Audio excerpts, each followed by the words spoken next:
You ever walk into a room and know you're about to make someone uncomfortable just by standing your ground?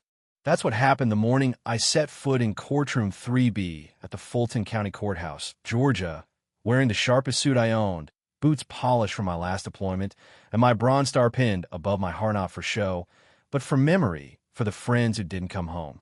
The place wasn't exactly silent. Footsteps echoed. Lawyers shuffled files. The bailiff whispered to the clerk, but when I walked down the aisle, all eyes found me. Some respected what I wore, some just didn't know what to make of it. From the jury box, a young man in a gray sweater gave me this little nod. You know? Like, yeah, I see you. Sometimes that's all it takes. They call me in as a key witness against Councilman Graham Dorsey, a guy accused of steering city contracts to his pals and skimming off the top. My name came up after I turned in years' worth of invoices from a parks project I ran. At first, I thought it was just paperwork, but then some signatures didn't match, and a few names didn't even exist. I raise my hand to take the oath, and then Judge Carlton Price squints at me and says, "Mr.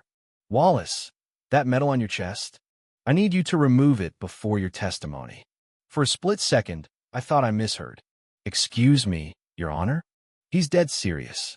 "This isn't the place for personal decorations. Remove the medal, or I'll consider you non-compliant." You could feel the tension snap in that room. Prosecutor's eyes went wide. Defense attorney slid back like maybe this wasn't his business. I said, "With respect, sir, that medal isn't for decoration." He cut me off. "Not asking again, Mr. Wallace."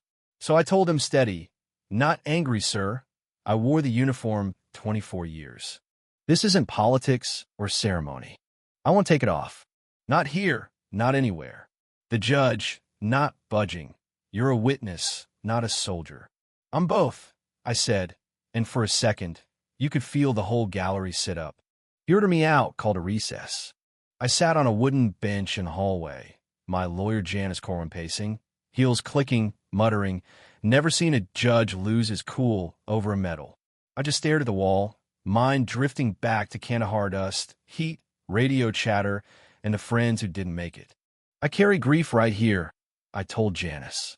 "Not everyone gets it." She warned me. "He'll try to block your testimony, claim bias or distraction." I shrugged. "Then maybe they'll have to look elsewhere for the truth." Truth. That's all I ever cared about, making sure what was supposed to help kids in South Fulton didn't disappear into someone's pocket. Inside, the gallery buzzed. More veterans started showing up, people holding pictures, wearing old caps, word getting out fast. Judge Price came back and ruled I wouldn't be allowed to testify if I wore the medal. Janice stood, made her case. It's not political, not disorderly, just service. The judge wouldn't budge. Motion denied. I listened through the door, and what broke loose inside me wasn't anger. It was clarity.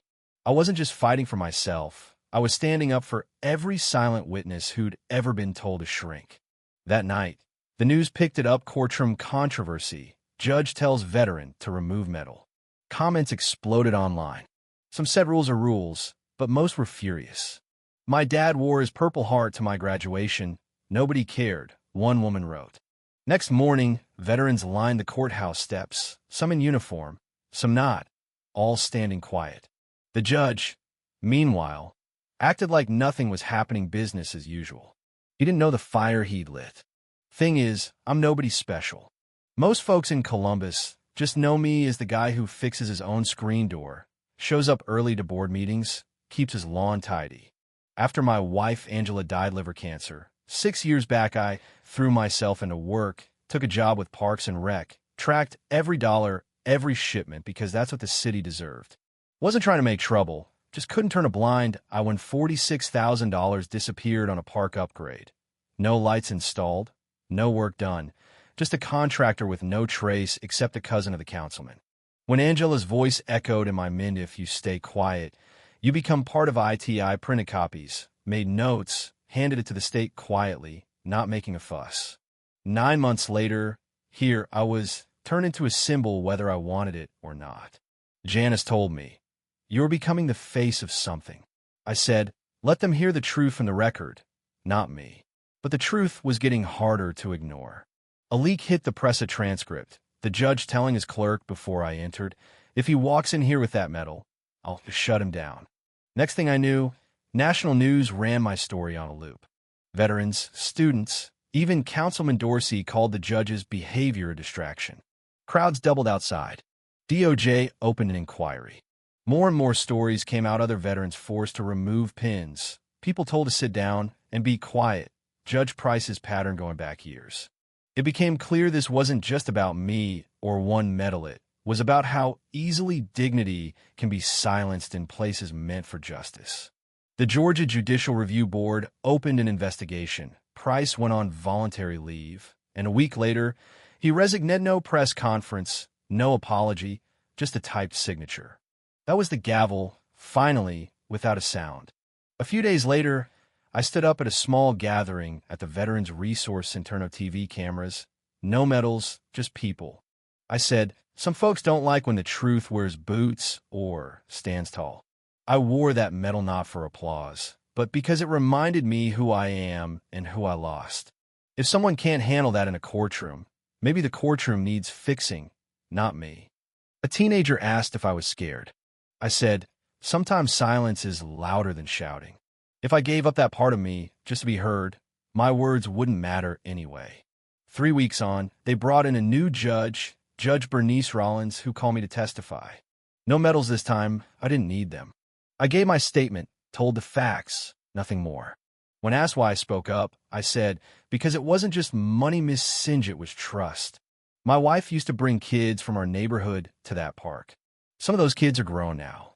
I couldn't stay quiet knowing someone robbed them of something they hadn't even received yet. The courtroom sat still. For once, it felt full of clarity. Afterward, I sat in the park, watched kids play, thought of Angela. She'd have been proud. Later, a high school asked me to speak. I almost said no, but a teacher wrote the students wanted to hear what it means to stand up. I told them, someday you'll be asked to stay quiet when you know something's wrong. It won't always be loud sometimes. It comes as politeness or rules. You don't have to yell to resist. Sometimes the loudest thing you can do is stay exactly who you are. A girl asked, what if they don't listen? I said they might not, but they'll remember, and sometimes remembering is what makes people change. I never asked for the spotlight. All I did was refuse to budge. Sometimes that's what makes the whole world shift. Now, I sit on my porch, watching the world go by, feeling at peace not because I won, but because I never gave up who I am. So, what do you think, was the judge right? Or was it time for things to change? Where's the line between respect for rules and respect for people? Share your thoughts, your stories. Let's see where you stand when the spotlight turns your way.